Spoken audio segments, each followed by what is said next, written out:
అవకాశాన్ని దేవుడిచ్చాడు. చల్లగా దేవుని యొక్క సన్నిధిలో మీరందరూ దేవుని వాక్యం కొరకు వేచి ఉన్నారు. వాక్యంలో రాయబడితే దుప్పిగేటి వాగుల కొరకు ఆశపడినట్లు దేవ నా ప్రాణము నీ కొరకు ఆశపడుతున్నదని వాక్యం సెలవిస్తుంది. అందును బట్టి మీరందరూ కూడా ఈ రాత్రి సమయంలో ఇక్కడ ఉన్నందుకు దేవుని యొక్క సన్నిధిలో బెంగళూరు తెలుగు పాస్టర్ ఫెలోషిప్ తరఫున మేమందరం ఈ యొక్క కూడిక కొరకు ప్రార్థన చేస్తూనే ఉన్నారు. దేవుడు బలమైన సాధనంగా బ్రదర్ రాజశేఖర్ గారిని వాడుకుంటున్నాడు. మన సంఘం బెంగళూరులో అతిపెద్ద సంఘం, తెలుగు సంఘం, బలమైన సంఘంగా అనేకులకు సహకారంగా సహాయంగా అనేక బిడ్డలకు విద్యను అందిస్తూ అనేక సంఘాలు కడుతూ అనేకులను ప్రోత్సహిస్తూ అనారోగ్య పరిస్థితిలో కూడా చేయూతనిస్తున్న అమానా సంఘం దైవ సేవకులు. సైంటిస్టుగా ఇస్రోలో పనిచేస్తూ దేవుని యొక్క సన్నిధిలో ఉన్నత స్థానంలో దేవుడు ఆయన ఆశీర్వదించి దీవించి గొప్ప సాధనంగా అనేక సంవత్సరాల నుంచి బెంగళూరు ప్రాంతంలో బలంగా వాడుకుంటున్నాడు.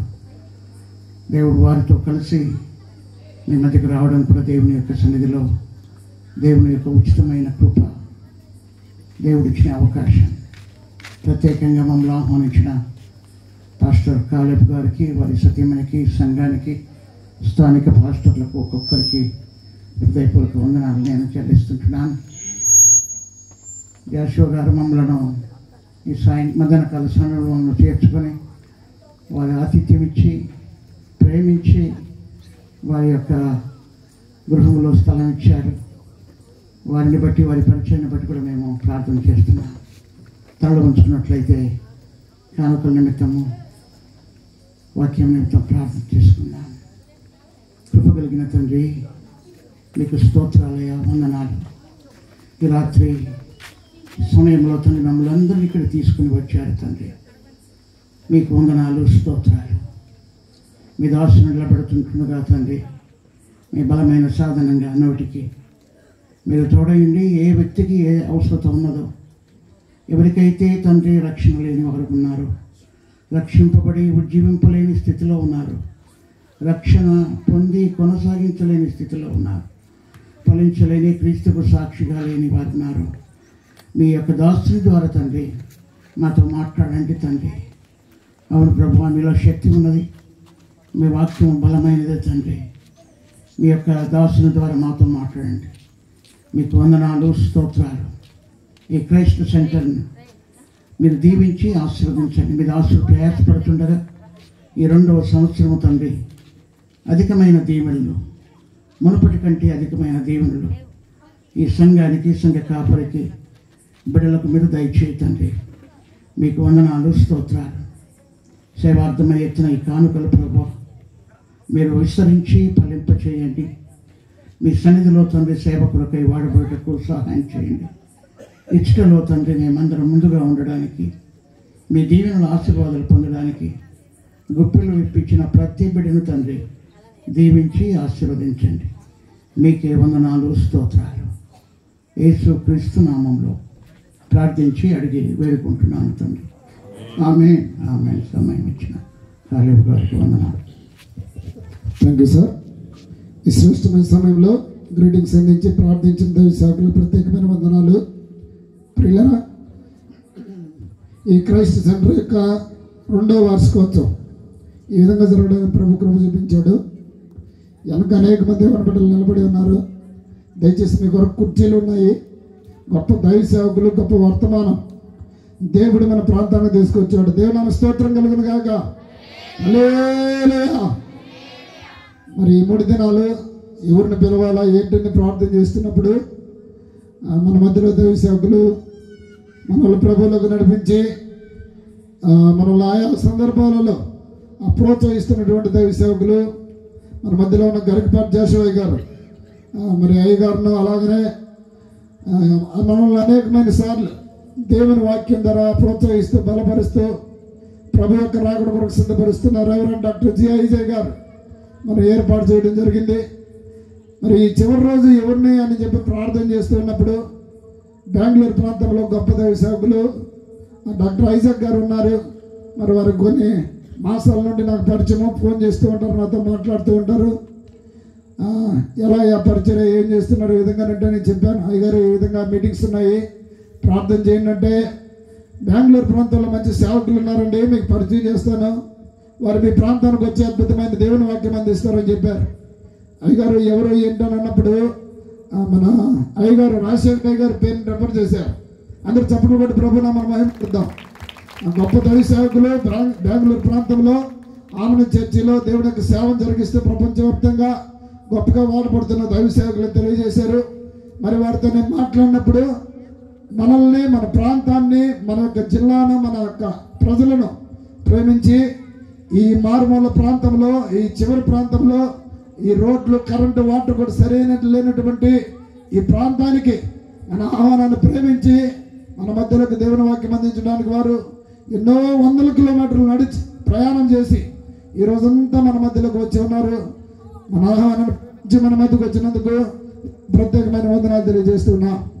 ఈరోజు వారు ఇచ్చేటువంటి విలువైనటువంటి సందేశమును మనందరం విని అనేక మంది బిడ్డలు రక్షణ లేని వారు రక్షణ పొందినట్లుగా, రక్షణ పొందిన వారు రక్షణలో స్థిరపడి ప్రభు రాకడ వరకు స్థిరపడాలని నేను కోరుకుంటూ ఉన్నాను. ఈ అవకాశాన్ని అయ్యగారికి ఇస్తూ ఉన్నాను. చప్పట్లు కొడుతూ అయ్యగారిని ఆహ్వానం తెలుపుదాం.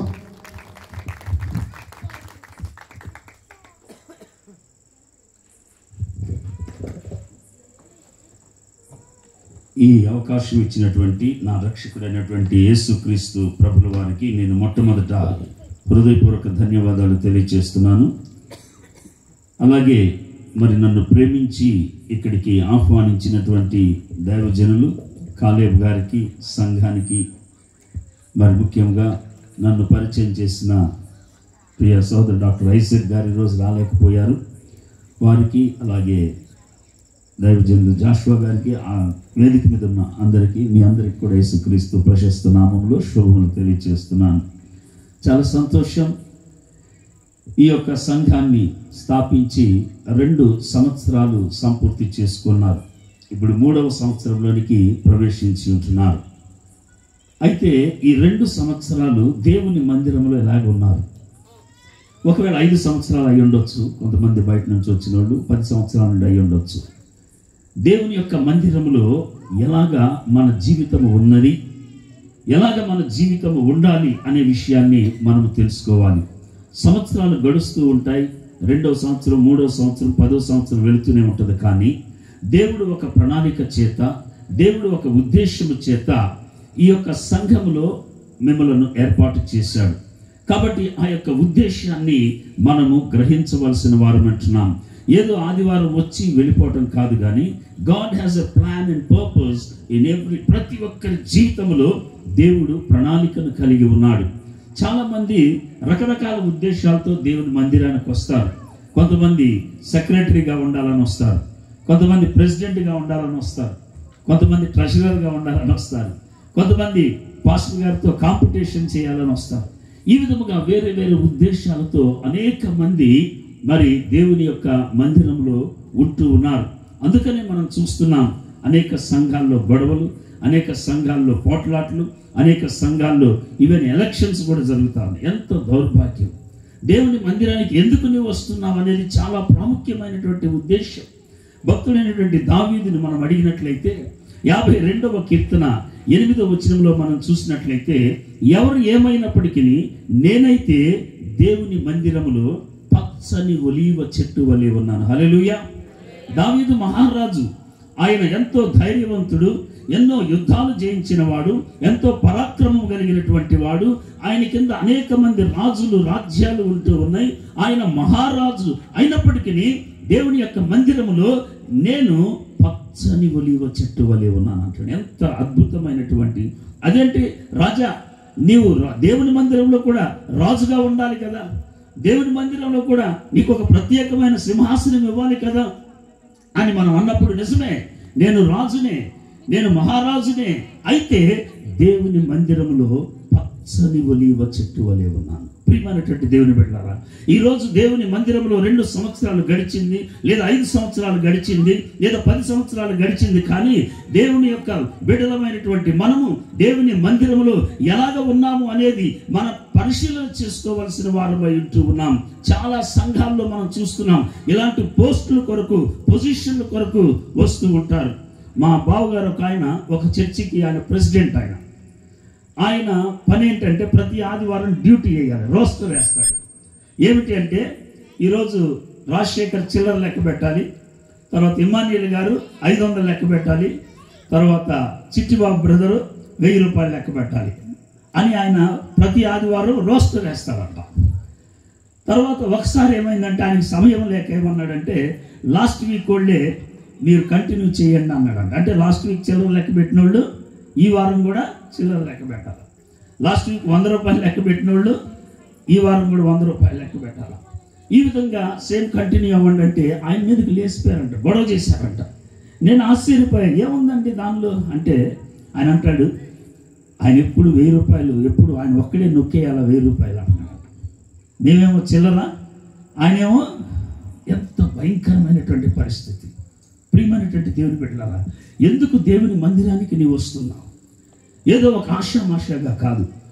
దేవుడు ఒక ప్రణాళికను కలిగి ఉన్నాడు, దేవుడు ఒక ఉద్దేశాన్ని కలిగి ఉన్నాడు. అందుకనే ఆయన పరలోకం నుంచి లోకానికి వచ్చాడు.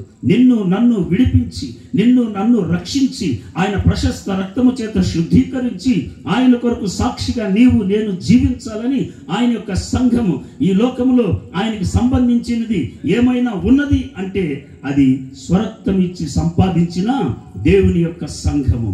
ఆయన స్వరక్తం ఇచ్చి సంపాదించిన దేవుని సంఘములో నిన్ను నన్ను ఏర్పాటు చేసుకున్నాడంటే ఒక గొప్ప ప్రణాళికను కలిగి ఉన్నాడనేటువంటి ఉద్దేశాన్ని నీవు నేను గమనించినప్పుడు నిజముగా దేవుని యొక్క చిత్తం, దేవుని యొక్క ఉద్దేశ్యం నీ జీవితంలో నెరవేర్చబడుతుందనే విషయాన్ని మనము గమనించాలి. కాబట్టి దేవుని యొక్క బిడ్డలమైనటువంటి మనము దావీదు మహారాజు వలె నేను దేవుని మందిరంలో పచ్చని ఒలీవ చెట్టులాగా ఉన్నాను అని చెప్పగలమా?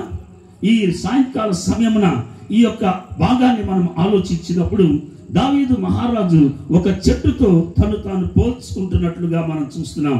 నేను దేవుని మందిరములో ఒక చెట్టులాగా ఉన్నాను అని దేవుని యొక్క ఉద్దేశం, దేవుని యొక్క చిత్తాన్ని తెలియజేస్తున్నాడు.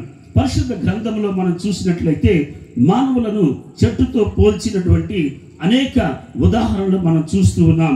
అతడు నీటి కాలువలో ఎవరన్నా నాటబడిన వాడై ఆకువాడక తన కాలమందు ఫలమిచ్చు చెట్టు వలె ఉండును, అతడు చేయనదంతయు సఫలమగునని మనం చూస్తున్నాం. కాబట్టి మానవులను పరిశుద్ధ గ్రంథములో చెట్టుతో పోల్చటం అనేటువంటిది అది సహజము. అందుకనే దావీదు కూడా ఏమంటున్నాడంటే, నేనైతే దేవుని మందిరములో పచ్చని ఒలీవ చెట్టు వలె ఉన్నాను అంటున్నాడు. అందుకనే భక్తుడైనటువంటి మరి యోహాను మనం చూసినట్లయితే, ఇదిగో గొడ్డలి చెట్టు వేరున పెట్టబడి ఉన్నది, ఫలించని ప్రతి చెట్టు నరకబడి అగ్నిలో వేయబడినని దేవుని యొక్క వాక్యంలో మనం చూస్తున్నాం. కాబట్టి సహజముగా మానవులను చెట్టుతో పోల్చడం అనేటువంటిది ఒక సామాన్యంగా అనేక విషయాలు మనం చూస్తున్నాం. దావీదు మహారాజు కూడా నేనైతే ఇతరుల విషయం నాకు అనవసరం, ఇతరులు ఎందుకు వస్తున్నారు మందిరానికి నాకు అనవసరం, ఇతరులు ఏ ఉద్దేశంతో వస్తున్నారు నాకు అనవసరం, ఇదిగో 2 సంవత్సరాల నుంచి నేనైతే దేవుని మందిరములో పచ్చని ఒలీవ చెట్టు వలె ఉన్నాను అనేటువంటి మాటను నీవు నేను చెప్పగలగాలని ఈరోజు నేను చెప్తున్నాను. ఎందుకంటే 2, 5, 3, 4, 5 ఈ సంవత్సరాలు వెళుతూనే ఉంటాయి. కానీ దేవుని యొక్క ప్రణాళిక, దేవుని యొక్క ఉద్దేశం, దేవుని యొక్క చిత్తాన్ని నీవు గ్రహించే వ్యక్తివిగా నీవు ఉండాలి. చెట్టుని మనం చూసినట్లయితే, ఉదాహరణకి ఈ చెట్టుని ఇక్కడ మనం చూసాం. ఈ చెట్టు ఇక్కడే ఉంటుందా, రేపు నెక్స్ట్ వీక్ ఇంకొక రోడ్డుకి వెళ్తుందా? చెప్పండి. చెట్టు అక్కడే ఉంటుంది కదా. ఎన్ని సంవత్సరాలైనా చెట్టు అలానే ఉంటుంది. దేవుని మందిరములో మనం చూసినట్లయితే నీవు స్థిరమైనటువంటి వ్యక్తివిగా ఉండాలి. ఎలా ఉండాలి? స్థిరమైనటువంటి వ్యక్తి. కొంతమంది అటు ఇటు తిరుగుతూ ఉంటారు, కొంతమంది ఈ సంఘంలో కనపడతారు, ఒక నెల తర్వాత ఇంకో సంఘంలో కనపడతారు. మా చర్చికి ఒక ఆయన వచ్చేవాడు, వాళ్ళ హౌస్ వార్మింగ్ కూడా నేను చేశాను. కొంతకాలం తర్వాత కనపడలేదు, ఏమయ్యాడో అనుకున్నా. ఇలానే ఒక యానివర్సరీకి ఒక చర్చికి నన్ను పిలిచినప్పుడు వెళ్ళినప్పుడు అక్కడ కనపడ్డాడు. ఏమిటి నువ్వు ఇక్కడ ఉన్నావు అని అనగానే, సార్ ఇది కొంచెం దగ్గరని ఇక్కడికి వస్తున్నాను సార్ అన్నాడు. సరే మంచిది, ఎక్కడైనా సరే నమ్మకంగా ఉండు అని చెప్పాను నేను. కొంతకాలం తర్వాత ఇంకొక చర్చికి యానివర్సరీ, అక్కడ కూడా నన్ను పిలిచారు. అక్కడికి వెళ్తే అక్కడ వాళ్ళ తల్లిదండ్రులు అందరూ కలిసి అక్కడ వచ్చారు. నేను అన్నాను, నువ్వు అక్కడున్నావు ఇక్కడున్నావు అటు ఇటు తిరుగుతూ ఉన్నావు. అటు ఇటు తిరిగే స్వభావం ఎవరిది? యోబు గ్రంథంలో మనం చూసినట్లయితే, నీవెక్కడి నుండి వచ్చావు అని అడిగినప్పుడు అపవాది అంటదంట, భూమి మీద అటు ఇటు తిరుగులాడుచూ ఉన్నాను. ప్రియమైనటువంటి దేవుని బిడ్డలారా, ఈ సంఘం బాగలేదని ఆ సంఘానికి, ఆ పాస్టర్ బాగలేదని ఈ పాస్టర్కి, ఇది సరిలేదని ఒక చోట, నన్ను గుర్తించలేదని ఒక చోట, నాకు పొజిషన్ లేదని ఒక చోట, ఈ విధముగా ఇటు అటు తిరిగేవారుగా ఉంటారు. అయితే దేవుని యొక్క బిడ్డలమైనటువంటి మనము దేవుని మందిరం ఎలాగుండాలంటే స్థిరముగా మనం ఉండాలి. స్టెడ్ ఫాస్ట్నెస్.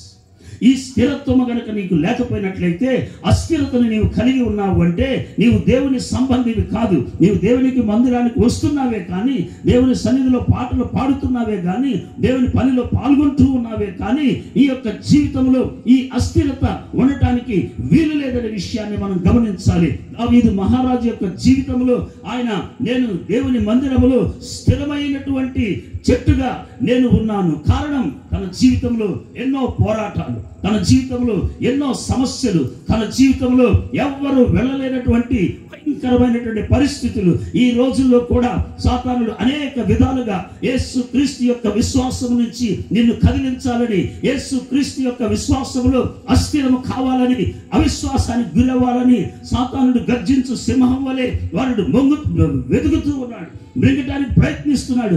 ఏదో ఒక రీతిలో నీ విశ్వాసాన్ని కదిలించాలని, ఏదో ఒక రీతిలో నేను నమ్ముకున్న దేవుడిని నీవు అవిశ్వాసానికి గురవ్వాలని సాతానుడు రకరకాల ప్రయత్నాలు చేస్తున్నాడు.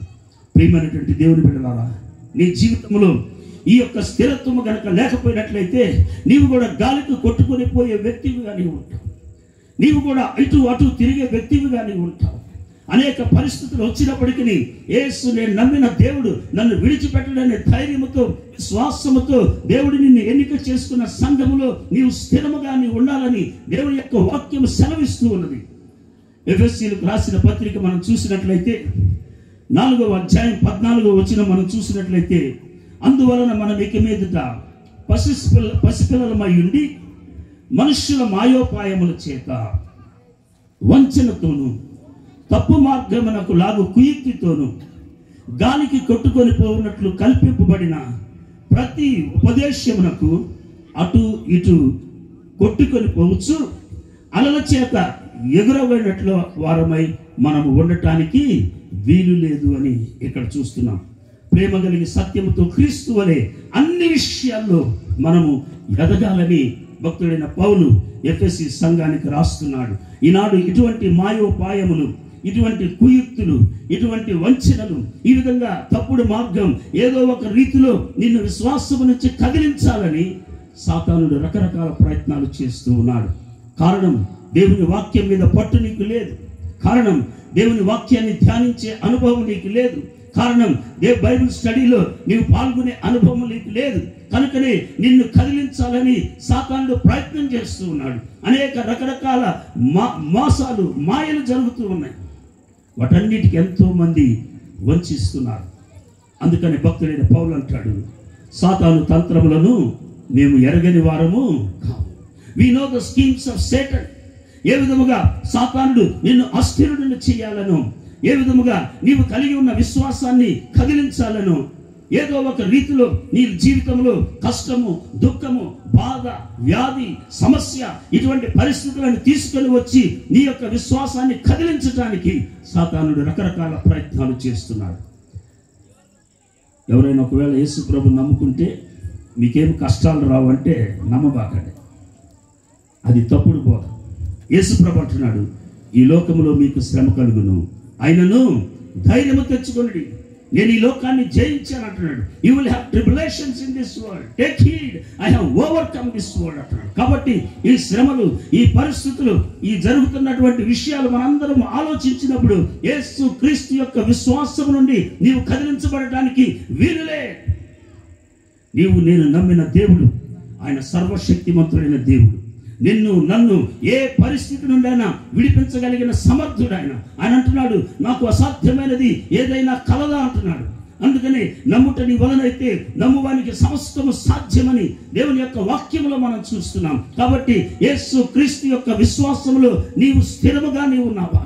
యేసు క్రీస్తు యొక్క విశ్వాసములో నీ మందిరములో స్థిరత్వాన్ని నీవు కలిగి ఉన్నావా? కష్టం వచ్చినప్పుడని, దుఃఖం వచ్చిందని, బాధలు వచ్చిందని చాలా మంది సంఘానికి రావటం మానేస్తారు. చాలామంది కొన్నిసార్లు దేవుని మీద అలిగే వాళ్ళు ఉన్నారు, కొన్నిసార్లు ప్రార్థన చేయకోకుండా మానేసే వాళ్ళు ఉన్నారు. పేరుకు క్రైస్తవులే, విశ్వాసులే, దేవుని సంఘంలో పెద్దలే, దేవుని సంఘంలో యాక్టివ్గా ఉన్నటువంటి వారే. అయితే వారు కలుగుతున్నటువంటి పరిస్థితులను బట్టి వారు స్థిరత్వం లేకుండా వారి యొక్క విశ్వాసము నుంచి కదిలించబడేటువంటి వ్యక్తులుగా ఉంటున్నారు. అందుకని అంటున్నాడు, ఈ మాయోపాయముల చేత, వంచనతో, కుయుక్తితో, ఏదో కల్పన కథలు చెప్పి నిన్ను అటు ఇటు కదిలించడానికి సాతానుడు ప్రయత్నిస్తూ ఉన్నాడు. నేనైతే దేవుని మందిరంలో పచ్చని ఒలీవ చెట్టు. దావీదు మహారాజు వెళ్ళినటువంటి శ్రమలు మన 1% కూడా ఎవరు అనలేదండి. ప్రాణ భయం, మరణ భయం. సౌలు రాజు చంపాలని ప్రయత్నించాడు. శత్రువులు ఆయనకి విరోధముగా ఎంతో మంది లేచారు. తన సొంత కుమారుడు అబ్షాలోము చంపాలని ప్రయత్నించాడు. మరణ భయం చేత కృంగిపోయిన స్థితిలో ఉన్నప్పటికీ తను కలిగిన నమ్ముల దేవుడు నన్ను విడిపించగలనే సమర్థత ఆయన కలిగి ఉన్నాడని స్థిరమైనటువంటి విశ్వాసాన్ని కలిగి ఉండటం ద్వారానే దావీదు తన జీవితంలో ఒక జయప్రదమైనటువంటి వ్యక్తిగా, తన యొక్క విశ్వాస యాత్రలో ఒక గొప్ప యోధుడుగా ఆయన ఉండగలిగాడు. ప్రియమైనటువంటి దేవుని బిడ్డలారా, ఎందుకు నీవు దేవుని మందిరానికి వస్తున్నావు? ఎందుకు దేవుని సన్నిధికి నీవు వస్తున్నావు? ఎందుకు ఆయన ఎందుకు నమ్మకం ఉంచావు? కష్టం వచ్చిందని దుఃఖపడుతున్నావా? బాధలు వచ్చిందని ఎందుకు నమ్ముకున్నానా అనుకుంటున్నావా? ఎందుకు మందిరానికి వెళ్ళటం అనవసరం అని అనుకుంటున్నావా? ఈ రాత్రి ఏ పరిస్థితినైనా మార్చగలిగిన సమర్థుడనే విషయాన్ని నీవు నేను తెలుసుకోవలసిన వారు అంటున్నాం. కాబట్టి దేవుని యొక్క వాక్యం మనం చూసినట్లయితే మొదటి 2 పేతురు పత్రికలో కూడా 3వ అధ్యాయం 17వ వచనంలో మనం చూసినట్లయితే, ప్రియులారా, మీరు ఈ సంగతులు ముందుగా తెలుసుకొని ఉన్నారు గనుక మీరు నీతి విరోధుల తప్పు బోధల వలన తొలగింపబడి మీకు కలిగిన స్థిర మనస్సును పడిపోకుండా కాచుకొనుడి. మీరు కలిగినటువంటి స్థిరమైనటువంటి విశ్వాసం, స్థిరమైనటువంటి మనస్సు నీవు కాపాడుకోవాల్సింది. అందుకని అంటున్నాడు, దేవుడిచ్చినటువంటి సొంత రక్షణను మీరు భయముతో, వణుకుతో కొనసాగించాలి. నీ జీవితంలో అనేక పరిస్థితులు నీవు ఎదుర్కొనవచ్చు. కొన్నిసార్లు రోడ్ల మీద వెళ్తుంటే యాక్సిడెంట్లు అవుతాయి. అలాగే ఆత్మీయ జీవితాల్లో కూడా కొన్ని జరుగుతాయి. అట్లని నేను నమ్మిన దేవుడు ఎందుకు ఇలా చేశాడని ఆయనను ప్రశ్నించే వారముగా ఉండటానికి వీల్లేదు, ఆయనను గొనిగే వారముగా ఉండటానికి వీల్లేదు. దేవుడు, నేను నమ్మిన దేవుడు నిజమైన దేవుడని, నేను నమ్మిన దేవుడు సమర్థుడని, నేను నమ్మిన దేవుడు నన్ను విడిపించగలిగిన దేవుడనే ధైర్యముతో స్థిరమైనటువంటి విశ్వాసములో నీవు వెళ్ళాలి. అందుకని పరిశుద్ధ గ్రంథం యేసు ప్రభు చెప్తాడు, నేను వచ్చినప్పుడు విశ్వాసమును కనుగొందునా అంటాడు. ఏమంటాడు? నేను వచ్చినప్పుడు విశ్వాసులను కనుగొందునా అంటే మనం అందరం విశ్వాసులని, అది కాదు ఆయన అనేది. ఈ విశ్వాస జీవితంలో నిజమైనటువంటి విశ్వాసం ఉన్నదా లేదా అని యేసుక్రీస్తు ప్రభు చూస్తున్నాడు. పేరుకు నమ్ముకున్నానని చెప్తున్నావు, పేరుకు బాప్తిసం తీసుకున్నానని చెప్తున్నావు, పేరుకు క్రైస్తవునని చెప్తున్నావు, పేరుకు ప్రతి ఆదివారం దేవుని సంఘానికి వెళుతున్నానని చెప్తున్నావు. కానీ యేసుక్రీస్తునందు నీవు కలిగి ఉన్నటువంటి విశ్వాసం ఎలాగున్నది? ఆ యొక్క విశ్వాసము కదిలించబడేదిగా ఉన్నదా? ఆ యొక్క విశ్వాసము స్థిరమైనదిగా ఉన్నదా అని యేసుక్రీస్తు ప్రభు చెప్తున్నాడు. విల్ ఐ ఫైండ్ ఫెయిత్ అంటున్నాడు. నేను విశ్వాసమును కనుగొందునా అంటున్నాడు. ప్రియమైనటువంటి దేవుని బిడ్డలారా, అందుకని దావీదు మహారాజు 55వ కీర్తన 23లో అంటాడు, నేనైతే నీ యందు నమ్మిక ఉంచి, ప్రభువా నేను నిన్నే నన్ను నమ్ముకొని ఉన్నాను, నీ అందే నేను విశ్వాసం ఉంచాను, నా పరిస్థితుల మీద కాదు, నా బలం మీద కాదు, నా శక్తి వల్ల కాదు, నా సైన్యమును బట్టి కాదు, కానీ ఇదిగో నీ అందే నేను నమ్మిక ఉంచి ఉన్నాను. ఎందుకంటే నా జీవితంలో ఎన్నో అద్భుతాలు చేశావు, నా జీవితంలో ఎన్నో ఆశ్చర్య కార్యాలు చేశావు. ఎక్కడో గొర్రెలు కాచుకుంటున్నటువంటి నన్ను ఆ సింహాసనం మీదకి ఎక్కించావు. కాబట్టి నిన్నే నేను నమ్ముకొని ఉన్నాను ప్రభువా. ఏ పరిస్థితుల్లో కూడా నా విశ్వాసం కదిలించబడటానికి వీలు లేదు. ఏ స్థితిలోనైనా సరే నేను కదిలించబడటానికి వీలు లేదు. అందుకనే ఆయన చెట్టుతో తను తాను పోల్చుకుంటున్నాడు. నేనైతే దేవుని మందిరంలో పచ్చని ఒలీవ చెట్టు వలె ఉన్నాను, స్థిరముగా నేనున్నాను. ఒక ఉద్దేశంతో దేవుడు నిన్ను సంఘంలో పెట్టాడు. ఆ ఉద్దేశం కొరకు ప్రార్థించు. నన్ను గుర్తించటం లేదని ఇంకో సంఘానికి వెళ్ళబాకు, నాకు పొజిషన్ ఇవ్వలేదని ఇంకో సంఘానికి వెళ్ళబాకు, లేదా నాకు కష్టాలు వచ్చినాయి, నాకు బాధలు వచ్చినాయి, అక్కడికి వెళ్తే ఏదో జరిగిద్ది. పిల్లలు సైలెంట్గా ఉండాలి. సో కాబట్టి దేవుని సంఘములో నీవు నేను ఎలాగుండాలంటే స్థిరమైనటువంటి విశ్వాసాన్ని కలిగి ఉండాలి. పరిస్థితులు ఎలాగున్నప్పటికీ we should not be shaken in the faith of Jesus Christ. యేసు క్రీస్తు యొక్క విశ్వాసం నుంచి కదిలించబడడానికి వీలు లేదు. ఆయన కృపయందే నేను నమ్మిక ఉంచి ఉన్నాను. అందుకని నాకు ఎడబాయని నీ కృప ఎంత అద్భుతం. ఎంత శ్రమలు సంఘం నడిపించడం అనేది, పరిచర్య అనేది అంత సులభమైనటువంటిది కాదు. అలాంటి క్లిష్టమైనటువంటి పరిస్థితుల్లో కూడా ఈ 2 సంవత్సరాలు దేవుడు నడిపించాడంటే అది ఆయన కృప. హల్లెలూయా. మన తలాంతు కాదు, మన జ్ఞానం కాదు, మన డబ్బు కాదు. ఇట్ ఈస్ హిస్ గ్రేస్, ఆయన కృప. అందుకనే కీర్తనకారుడు అంటున్నాడు 52:8 దేవుని కృపయందు నేను నమ్మిక ఉంచి ఉన్నాను. ఆయన కృప నాకు చాలు. పౌలు ప్రార్థించాడు, ప్రభువా ఇదిగో ఇది నేను తట్టుకోలేను, ఈ పరిస్థితి నా వలన కాదు అని దేవుని సన్నిధిలో 3 సార్లు ప్రార్థించినప్పుడు దేవుడు ఆయనకు కనబడి నా కృప నీకు చాలును, my grace is sufficient for you. ఒకవేళ నీవు కష్టంతో ప్రార్థన చేస్తున్నావేమో, బాధలో ఉండి అనారోగ్యంలో ఉండి నీవు ప్రార్థిస్తున్నావేమో, దేవుడు వచ్చి నీకు సమస్య తీర్చేయాలా, నా కృప కావాలా అంటే ఏమంటాం మనం? కృప తర్వాత సంగతి సార్, ఫస్ట్ నా బాధ తీసేయండి అంటాం కదా. ఈ బాధ తీస్తే ఇంకొక బాధ వస్తుంది. అందుకనే శ్రమానుభవంకే నరులు పుట్టుచున్నాడని యోబు అంటున్నాడు. ఒక శ్రమ పోతే ఇంకొక శ్రమ వస్తుంది. అయితే భక్తుడైనటువంటి పౌలు జీవితంలో ప్రభువా నీ కృప నాకు చాలు నాయన, హల్లెలూయా, నీ కృప నాకు చాలు ప్రభువా, నీ కృప నాకు ఉన్నట్లయితే నా జీవితంలో ఎన్ని పరిస్థితులు తికమకైనా, ఎటువంటి పరిస్థితులు కదిలించబడినప్పటికీ నేను కలిగి ఉన్నటువంటి నమ్మకము, నేను కలిగి ఉన్నటువంటి విశ్వాసము, నేను కలిగి ఉన్నటువంటి నీ కృపయందు నమ్మకంలో స్థిరముగా ఒక చెట్టులాగా నేను ఉంటానని దావీదు మహారాజు తెలియజేస్తున్నాడు. ప్రియమైనటువంటి దేవుని బిడ్డలారా, చెట్టు దేనికి సూచన అంటే స్థిరత్వానికి సూచన. కదిలించబడలేనటువంటి దానికి దేవుని విశ్వాసం అని చెప్పుకుంటున్న నీవు దేవుని మందిరంలో అటువంటి స్థిరమైనటువంటి విశ్వాసాన్ని నీవు కలిగి ఉండాలి. కానీ ఇటు అటు కొట్టుకుపోయే వ్యక్తిగా నీవు ఉండటానికి, ఇటు అటు తిరిగే వ్యక్తివిగా నీవు ఉండటానికి కొన్నిసార్లు విశ్వాసం, కొన్నిసార్లు అవిశ్వాసం, కొన్నిసార్లు ధైర్యం, కొన్నిసార్లు భయము, ఈ విధముగా అటు ఇటు కొట్టుకొని పోవటానికి వీలులే.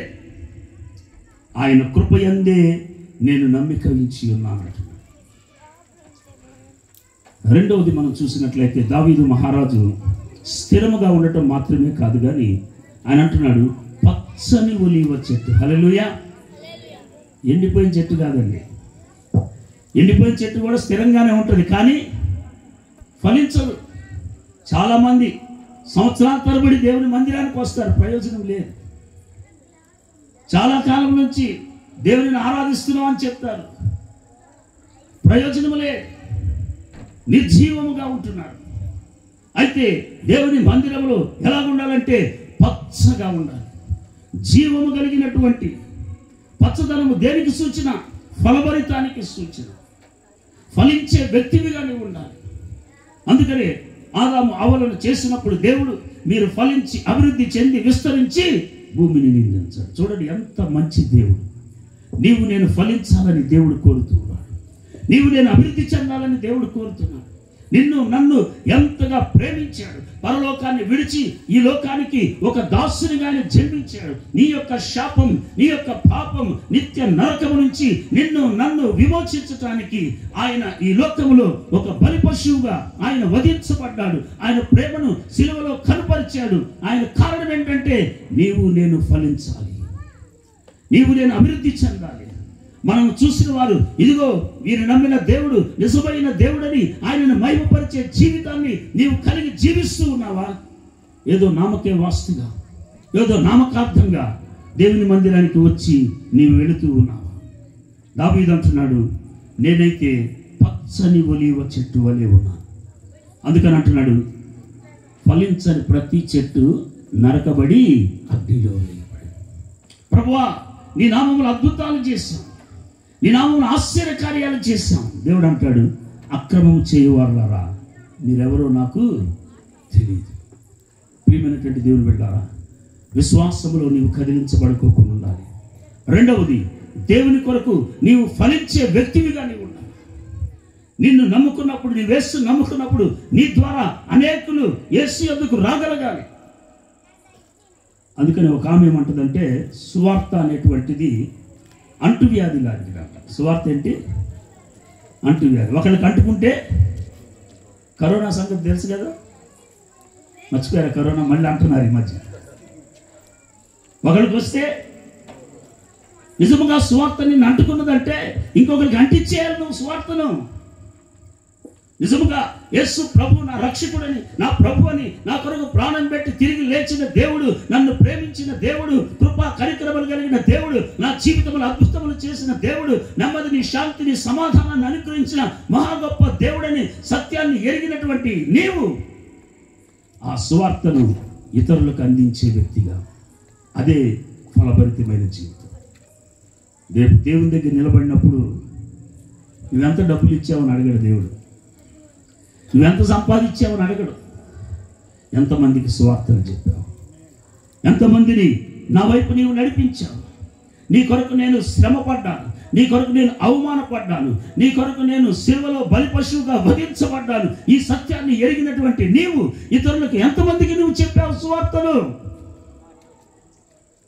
ప్రియమైనటువంటి దేవుని బిడ్డలారా, ఆ విధమైనటువంటి జీవితాన్ని మనం కలిగి ఉన్నట్లయితే మొత్తం సువార్త ఎలాగైందంటే అంటువ్యాధిలాగా వెళ్ళిపోతుందంట.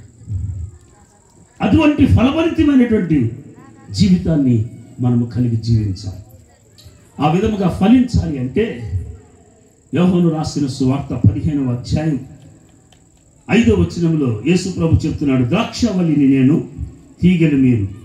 ఎవడు నా యందు నిలిచియుండునో, నేను ఎవని యందు నిలిచియుండునో వాడు బహుగా ఫలించును. నాకు వేరుగా ఉండి మీరేమీ చేయలేరు. ఎంత మంచి మాట, గొప్ప ఛాలెంజ్ దేవుడు ఇస్తున్నాడు. ఆయన ఒక సవాల్ విసురుతున్నాడు, నాకు వేరుగా ఉండి మీరేమీ చేయలేరు. కారణం, సమస్తమును ఆయన మూలముగా కలిగినది ఏది ఆయన లేకుండా కలగలే. అటువంటి సర్వశక్తిమంతుడైనటువంటి దేవునికి వేరుగా ఉండి నీవు నేను ఏమి చేయలేము. ఆయనతో మనం ఉన్నట్లయితే, ఆయన మనకు తోడుగా ఉన్నట్లయితే మన యొక్క జీవితము ఫలభరితమే, మన యొక్క జీవితము అభివృద్ధే. మొదట నా నీతిని, నా రాజ్యమును వెదుకుడి, అప్పుడు ఇవన్నీ మీకు అనుగ్రహిస్తానంటాడు. ఈ లోకంలో ఉన్న సంపదలు మాత్రమే కాదు, కానీ ఈ లోకం విడిచిన తరువాత నీ కొరకు, నా కొరకు భవనములు సిద్ధపరిచి ఉన్నాడు. అది నిత్య జీవాన్ని యేసు క్రీస్తు ప్రభు మనకు అనుగ్రహించాడు. ఈ సమయంలో నీవు నేను ఫలించే వ్యక్తివిగా నీవు ఉండాలి. ఏదో నేను నమ్ముకున్నానులే చాలు అనుకోవటం కాదు, ఏదో నేను గుడికి వెళ్తున్నానులే చాలు అని కాదు. ప్రియమైనటువంటి దేవుని బిడ్డలారా, ఎంతో మంది అవసరతలు ఉన్నారు, ఎంతో మంది. There is a great need, there are many seekers. దేవుడిచ్చిన బాధ్యత, సర్వలోకానికి వెళ్ళి సర్వ సృష్టికి సువార్తను చెప్పు. అప్పుడు అనుకుంటాం అమెరికా వెళ్ళి చెప్పాలనుకుంటాం కదా. ఇక్కడ మీకు తెలుసు కదా, ఒంగోలు క్లవ్ దొర గారు ఉండేవాడు, తెలుసా? చాలా మంది పెద్దోళ్ళకి తెలిసి ఉంటారు. క్లవ్ దొర గారు, ఆయన అసిస్టెంట్ ఒక ఆయన ఉండేవాడు. ఆ కొండ మీదకి వెళ్ళేటప్పుడు ఆయనకంటే ముందు ఆ అసిస్టెంట్ వెళ్ళాడు సిద్ధపరచడానికి. ఆ అసిస్టెంట్ వెళుతూ మధ్యలో ఫుల్ తాగాడంట. ఫుల్ మందు కొట్టి చెట్టు దగ్గర పడుకున్నాడు. ఈ దొరగారు గుర్రం మీద టక్ టక్ టక్ టక్ అని వచ్చి, వాట్ మ్యాన్, ఏం చేస్తున్నావు నువ్వు ఇక్కడ అంటే, సార్ సర్వ సృష్టికి సువార్త చెప్పమన్నారుగా, ఈ చెట్టుకు సువార్త చెప్తున్నాను. ప్రియమైనటువంటి దేవుని బిడ్డలారా, దేవుడిచ్చిన ఉద్దేశాన్ని మర్చిపోయిన వ్యక్తిగా ఉంటున్నాడు. ఈ రాత్రి దేవుడు ఒక ఉద్దేశంతో నేను రక్షించాడు. అనేకునికి లేని భాగ్యాన్ని దేవుడు నీకు ఇచ్చాడు. సమస్త జ్ఞానమునకు మించిన దేవుని యొక్క సమాధానం దేవుడు నీకు అనుగ్రహించాడు. ఈ సమాధానం లేని వారు అనేకులు ఉంటున్నారు. వారికి సువార్తను నీవు ప్రకటించే వ్యక్తివిగా, నీ ద్వారా అనేకులు మరి దేవుని సన్నిధికి వచ్చేటువంటి వ్యక్తిగానే ఉండాలి. ఆయనకు వేరుగా ఉండి నీవేమీ చేయలేవు. ఆయనకు నీవు తోడుగా ఉండాలి. ఆయన నీకు తోడుగా ఉన్నట్లయితే, అందుకని ఆయన పేరు ఇమ్మానుయేల్. ఇమ్మానుయేల్ అంటే దేవుడు మనకు తోడు, మనతో ఉండాలని, మనలో ఉండాలని, మనల్ని నడిపించాలని, మన ద్వారా అనేకులు సువార్త వినాలి అని, రక్షణ పొందాలి అని దేవుని యొక్క ప్రాముఖ్యమైనటువంటి ఉద్దేశం. దావీదు యొక్క జీవితంలో కూడా మనం చూసినట్లయితే 2 సమూయేలు గ్రంథం 3వ అధ్యాయం 1వ వచనంలో మనం చూసినట్లయితే, సౌలు కుటుంబీకులకును దావీదు కుటుంబులకును బహుకాలము యుద్ధము జరగగా దావీదు అంతకంతకు ప్రబలను, సౌలు కుటుంబం అంతకంతకు నీరసిల్లెను. చూడండి, దావీదు జీవితంలో ఎలాంటి అభివృద్ధిని కలిగి ఉన్నాడు. దావీదు యొక్క జీవితం అంతకంతకు ఆయన ప్రబలుతూ ఉన్నాడు, అది అభివృద్ధి చెందుతూ ఉన్నాడు. రోజు ప్రతి విషయంలో ఎంతమంది శత్రువులు వచ్చినప్పటికీ, ఎన్ని పరిస్థితులు వచ్చినప్పటికీ తన జీవితంలో జయకరమే, వాటన్నిటిని అధిగమించగలిగాడు. కనుకనే ప్రతి విషయంలో కూడా అంతకంతకు వర్ధిల్లినట్లుగా మనం చూస్తున్నాం. నిన్ను నన్ను ప్రేమించిన దేవుడు నీవు నేను కూడా అంతకంతకు వర్ధిల్లాలని ఆశిస్తున్నాడు. మనమంతా ఎట్లా ఉంటామంటే, ఎక్కడేసారో గొంగలి అంటే అక్కడే ఉంటాం. ప్రియమైనటువంటి దేవుని బిడ్డలారా, ఇటువంటి అభివృద్ధి ఈ విధముగా నీ వర్ధిల్లాలని నిన్ను నన్ను ప్రేమించిన దేవుడు కోరుతూ ఉన్నాడు. దావీదు తన జీవితంలో స్థిరమైనటువంటి విశ్వాసం, అనేక పరిస్థితులు వచ్చినప్పటికీ వాటన్నిటిని అధిగమించే రీతిలో తను జీవించటం ద్వారా, తను కలిగి ఉన్నటువంటి విశ్వాసమును బట్టి, తను కలిగినటువంటి స్థిరత్వాన్ని బట్టి, తను కలిగినటువంటి కదలింపలేనటువంటి పరిస్థితులను బట్టి తన యొక్క జీవితంలో అంతకంతకు వర్ధిల్లెను. ఏమిటి కారణం? దావీదు అంతకంతకు వర్ధిల్లటానికి కారణం, కీర్తనకారుడు మనం చూసినట్లయితే అక్కడే 2వ సమూయేలు గ్రంథంలోనే 3వ అధ్యాయం మనం చూసినట్లయితే అక్కడ 5వ అధ్యాయం 10వ వచనంలో మనం చూసినట్లయితే 2వ సమూయేలు గ్రంథం, దావీదు అంతకంతకు వర్ధిల్లెను, సైన్యములకు అధిపతి యెహోవా అతనికి తోడుగా ఉండెను. దేవుడు ఆయనకు తోడుగా ఉన్నాడు. నాకు వేరుగా ఉండి మీరేమీ చేయలేరు. ఆయన తోడుగా ఉన్నట్లయితే, ఆయన మనతో ఉన్నట్లయితే, ఆయన మనలో ఉన్నట్లయితే వీ కెన్ డూ వండర్స్.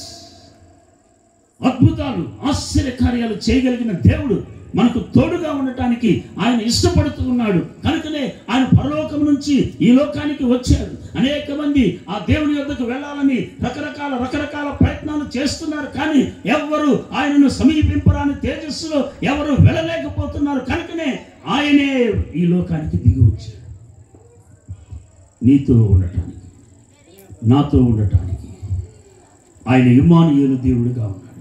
దావీదు యొక్క జీవితంలో అంతకంతకు వర్ధిల్లటానికి కారణం, దావీదుకు దేవుడు తోడుగా ఉన్నాడు. ప్రియమైనటువంటి దేవుడు వెళ్ళాలా, నీ జీవితంలో దేవుడు నీకు తోడుగా ఉన్నాడనే విషయాన్ని నీవు జ్ఞాపకం తెచ్చుకోవాలి. God is with me. ఏ పరిస్థితి అయినా సరే, ఎలాంటి స్థితిలోనైనా సరే కదిలించబడటానికి వీలు లేదు. పరిస్థితులు మనకి వ్యతిరేకంగా ఉండవచ్చు, అయితే దేవుడు తోడుగా ఉన్నట్లయితే ఏ విషయంలో కూడా మనం కలత చెందాల్సిన అవసరము లేదు. ఉదాహరణకు మినిస్టర్ గారు వచ్చి ఇక్కడ నా పక్కన నిలబడ్డాడు అనుకో, ఎట్లుంటా నేను? ఇట్లా నిలబడతా.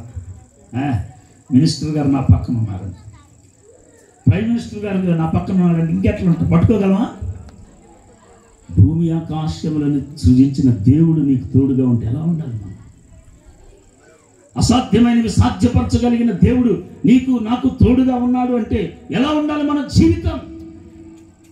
దావీదు యొక్క జీవితంలో అంతకంతకు ప్రబలటానికి, అంతకంతకు వర్ధిల్లటానికి కారణం ఆయన కలిగి ఉన్నటువంటి స్థిరమైనటువంటి విశ్వాసమును బట్టి ఒక చెట్టు వలె తన పరిస్థితులను చూడకోకుండా ఆ పరిస్థితులను మార్చగలిగిన దేవుని వైపు చూశాడు. నీ అందే నేను నమ్మిక ఉంచి ఉన్నాను, నీ కృప అందే నేను నమ్మిక ఉంచి ఉన్నానంటే స్థిరమైనటువంటి విశ్వాసమును కలిగి ఉండటం ద్వారా దావీదుకు దేవుడు తోడుగా ఉన్నాడు.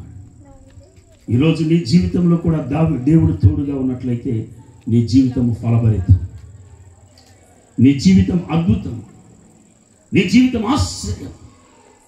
ప్రియమైనటువంటి దేవుడు వెళ్ళాలా? మొట్టమొదటి చెట్టు మానవులకు సూచన. రెండోది మనం చూసినట్లయితే చెట్టు స్థిరత్వానికి సూచన. అది ఏ చెట్టు అంటే పచ్చని చెట్టు, ఫలించేటువంటి చెట్టు. 2 సంవత్సరాల నుంచి దేవుని మందిరానికి నీవు వస్తున్నావు. నీతో పాటు ఎంతమందిని దేవుని మందిరానికి తీసుకొచ్చావు? 5 సంవత్సరాల నుంచి నువ్వు దేవుని సన్నిధికి నీవు వస్తున్నావు. కనీసం ఒక కుటుంబాన్నైనా దేవుని సన్నిధికి తెచ్చావా? ఒక వ్యక్తినైనా దేవుని సన్నిధికి నీవు తెచ్చావా? పాటలు పాడుతున్నావు, స్తుతిస్తున్నావు, ఆరాధిస్తున్నావు, కానీ ప్రయోజనంలే. ఎండిపోయిన చెట్టు వలె నీవు ఉన్నావు. పచ్చని చెట్టులాగా నీవు లేవు, ఫలించే చెట్టులాగా నీవు లేవు.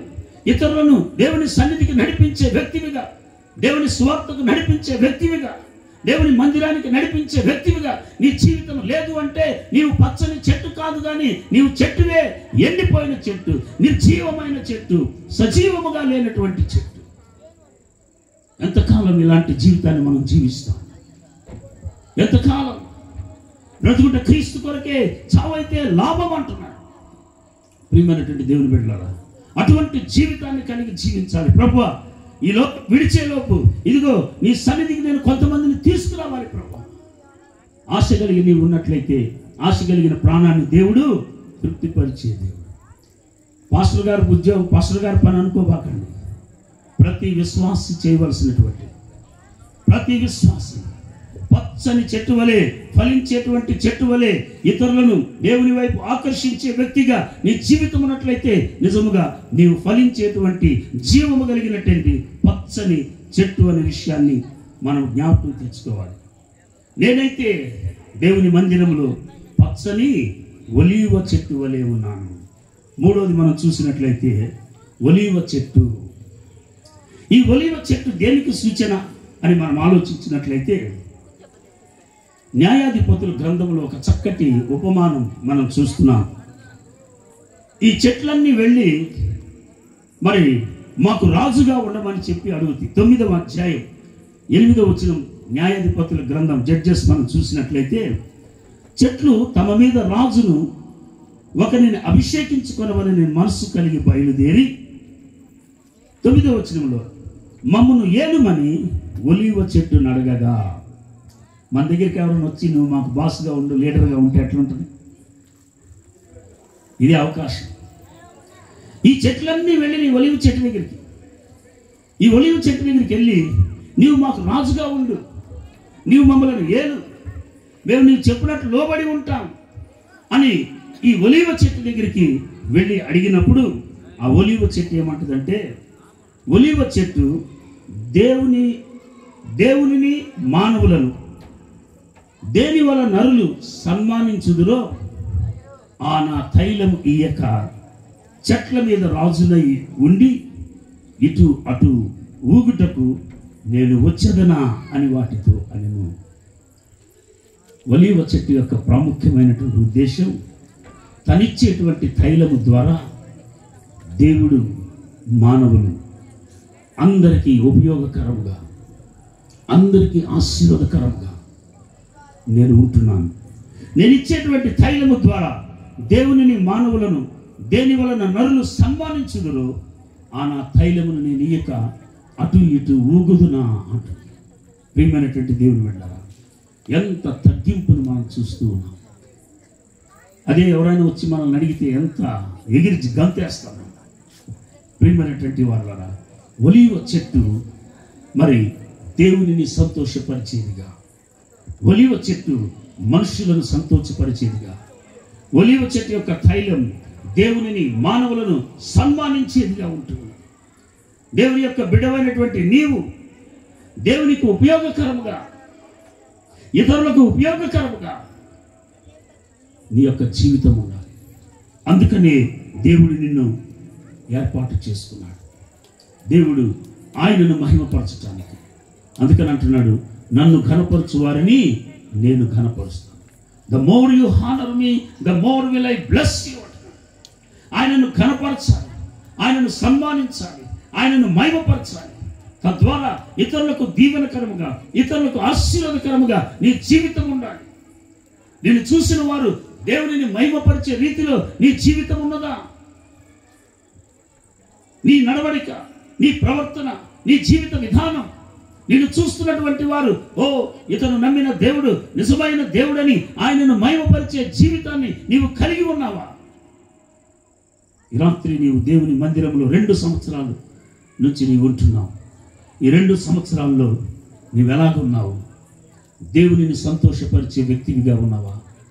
మానవులకు సంతోషపరిచే వ్యక్తివిగా, దేవునికి మానవులను మరి సంతోషపరిచే జీవితం, ఆశీర్వాదపరచబడే జీవితాన్ని నీవు కలిగి ఉండాలి. అబ్రహాముతో దేవుడు అంటున్నాడు, అబ్రహాము నేను నిన్ను ఆశీర్వదిస్తాను. నేను నిన్ను ఆశీర్వదించడమే కాదు కానీ నీవు అనేకులకు ఆశీర్వాదకరంగా ఉంటావు. నీవెక్కడికి వెళ్తే అక్కడ ఆశీర్వాదం, నీవెక్కడ కాలు పెడితే అక్కడ ఆశీర్వాదం. యాక్చువల్గా నీ పేరు అబ్రహాము కాదు, నీ పేరు ఆశీర్వాదం. ప్రియమైనటువంటి దేవుని వెళ్ళారా, దేవుడు నిన్ను నన్ను ఎన్నిక చేసుకుంది. ఎందుకంటే నీవు ఇతరులకు దీవెనకరముగా ఉండాలి, ఇతరులకు దీవెనకరముగా, ఆశీర్వాదకరముగా ఉండాలి. తద్వారా దేవుని నామం మహింపరచబడుతుంది, దేవుని నామం కనపరచబడుతుంది, దేవుని యొక్క నామం కొనియాడబడుతుంది. అటువంటి జీవితాన్ని నీవు కలిగి ఉండాలి. ఈ యొక్క ఒలీవ చెట్టులో ఉన్నటువంటి స్వభావం ఎంత గొప్ప స్వభావం, ఎంత తగ్గింపు ఆ చెట్టులో మనం చూస్తున్నాం. ఈనాడు అనేక మంది క్రైస్తవులకి లేనటువంటిది తగ్గింపే, అనేక మంది విశ్వాసులకి లేనటువంటిది తగ్గింపే. అందుకనే గొడవలు, అందుకనే పోట్లాట్లు. భక్తుడైన పౌలు అంటున్నాడు, మీలో కలహములు ఉన్నాయి, కారణం తగ్గింపులే. ఈ యొక్క తగ్గింపులు నీవు కలిగి ఉండాలి. దావీదు జీవితంలో మనం చూసినట్లయితే, ఇదిగో నీ సంతానాన్ని నేను ఆశీర్వదిస్తాను, తరతరాలు దీవెనకరంగా చేస్తానని ప్రవక్త ద్వారా తెలియజేసినప్పుడు దావీదు దేవుని సన్నిధికి వెళ్ళి, ప్రభువా నన్ను జ్ఞాపకం చేసుకోవటానికి నేనే పాటివాడను. Who am I that you may remember me? What a humbleness, what a humility. మహారాజు అయినప్పటికీ, ఎంతో ధైర్యవంతుడైనప్పటికీ, సౌలు 1000 మందిని, దావీదు 10,000 మందిని, అటువంటి ఘనత ఉన్నప్పటికీ దేవుని సన్నిధిలో అంతగా తగ్గించుకొని ఆయన దేవుని సన్నిధిలో కూర్చొని అంటున్నాడు, దేవా ఇంతగా నన్ను హెచ్చించుటకు నేనే పాటివాడు.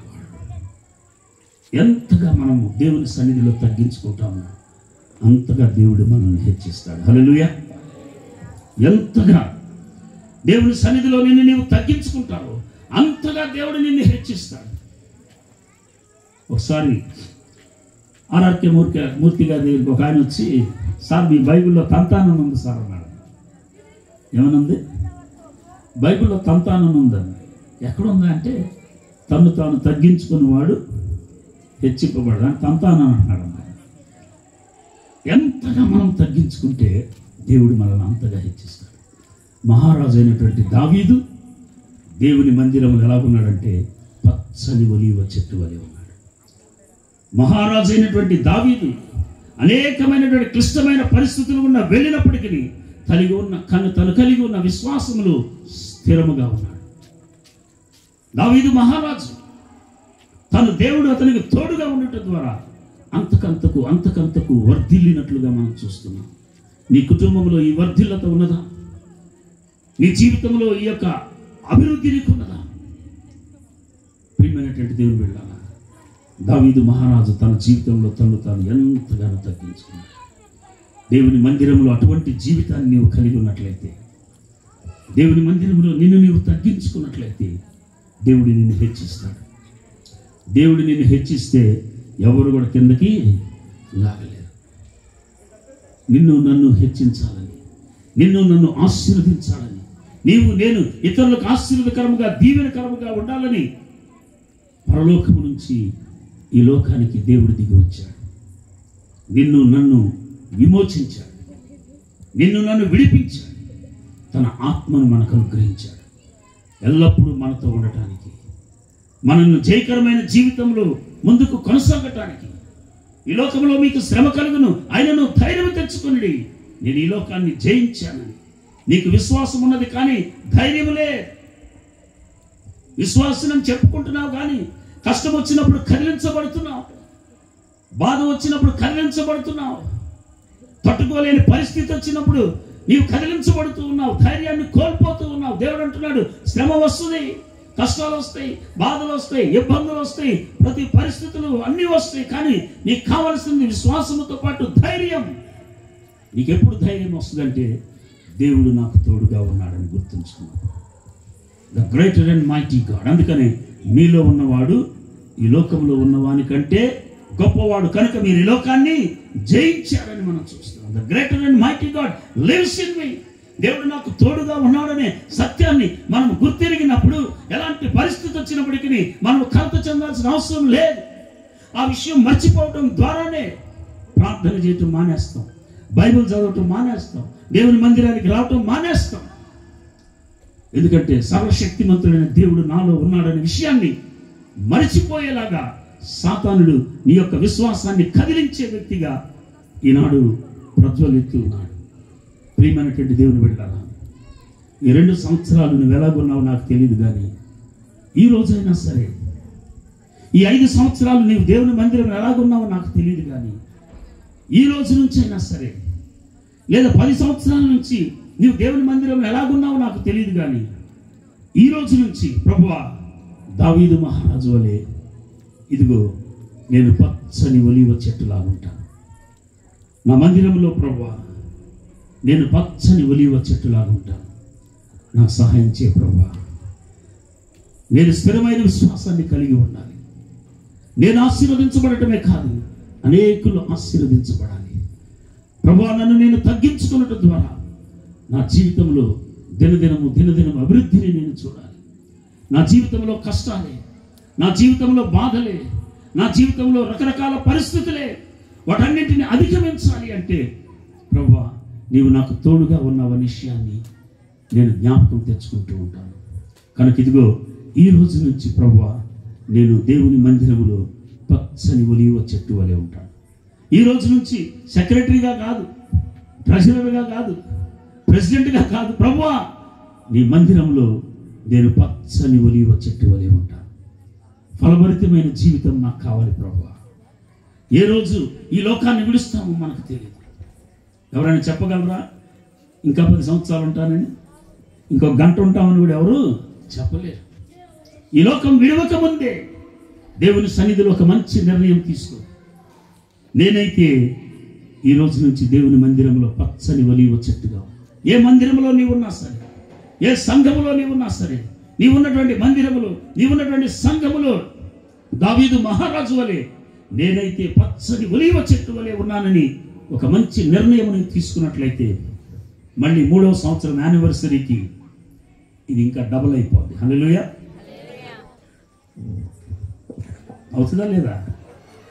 ఎప్పుడు పాస్టర్ గారు కష్టపడటం అన్న కాదు, నేను దేవుని మందిరంలో పచ్చని ఒలీవ చెట్టులా ఉంటాను అని ఒక మంచి నిర్ణయం తీసుకున్నట్లయితే దేవుడు నిన్ను ఉపయోగించుకోవటానికి సిద్ధంగా ఉన్నాడు. నీ ద్వారా అద్భుతాలు చేయటానికి, నీ ద్వారా అనేకులను ఆయన వైపు మళ్లించటానికి, నీ ద్వారా ఆయన అనేకులకు దీవెనకరముగా, ఆశీర్వాదకరముగా ఆయన నిన్ను చేయటానికి ఆయన సిద్ధముగా ఉన్నాడు. మనను ధనవంతులను చేయటానికి ఆయన దరిద్రుడుగా ఈ లోకానికి వచ్చాడని దేవుని వాక్యంలో మనం చూస్తున్నాం. అంతగా మనల్ని ప్రేమించాడు ఆయన. ప్రియమైనటువంటి వాళ్ళ ఇంకా ఆషామాషిగా తీసుకోబాకండి. ఏదో సరదాగా వచ్చి వెళ్ళిపోవటం కాదు. నేను ప్రభువా నీ కొరకు సాక్షిగా జీవించాలి, అనేకులను నీ వైపు నడిపించాలి ప్రభువా.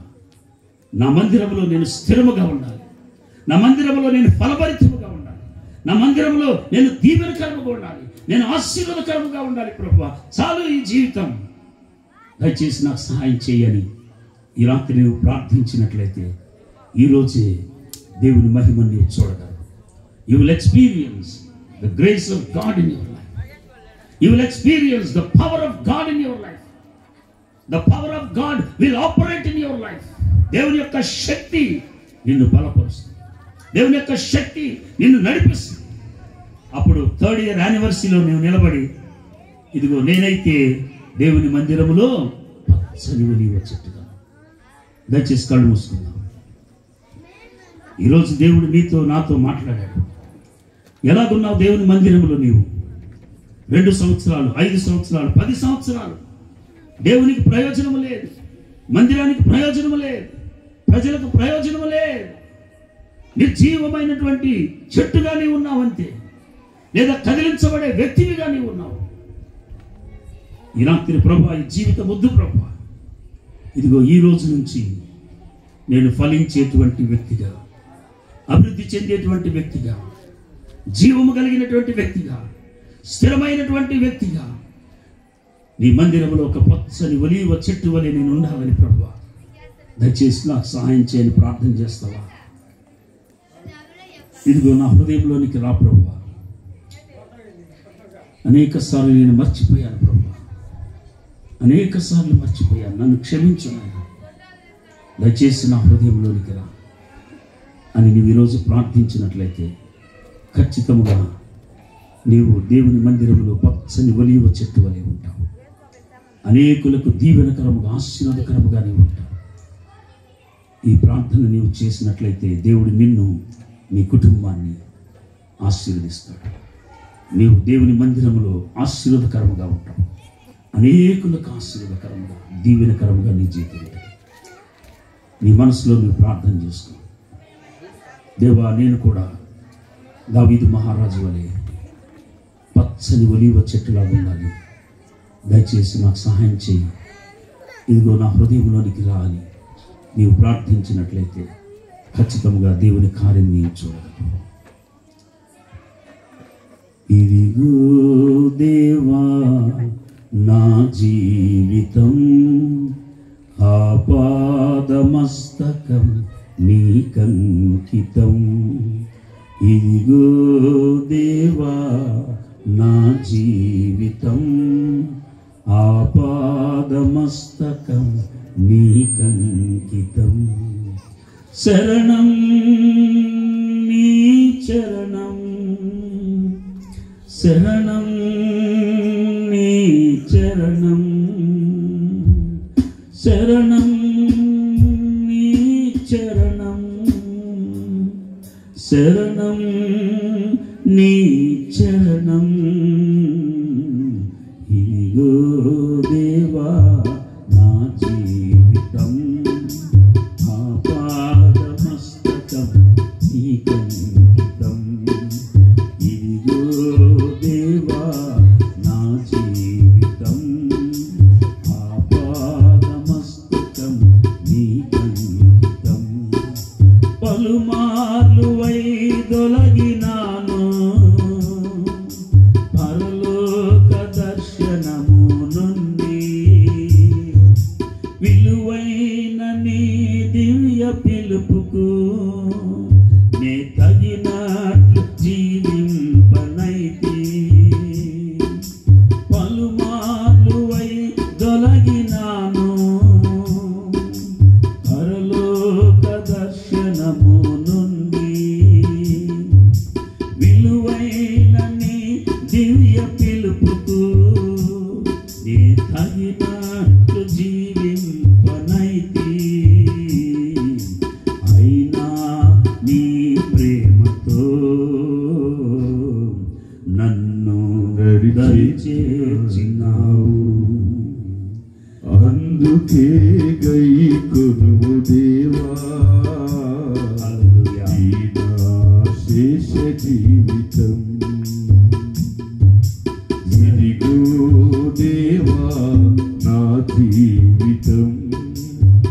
హృదయంలో నీ ప్రార్థన మస్తకం నమ్మదగిన దేవుడు నీ జీవితంలో అద్భుతం చేయడానికి ఆయన సిద్ధంగా ఉన్నాడు.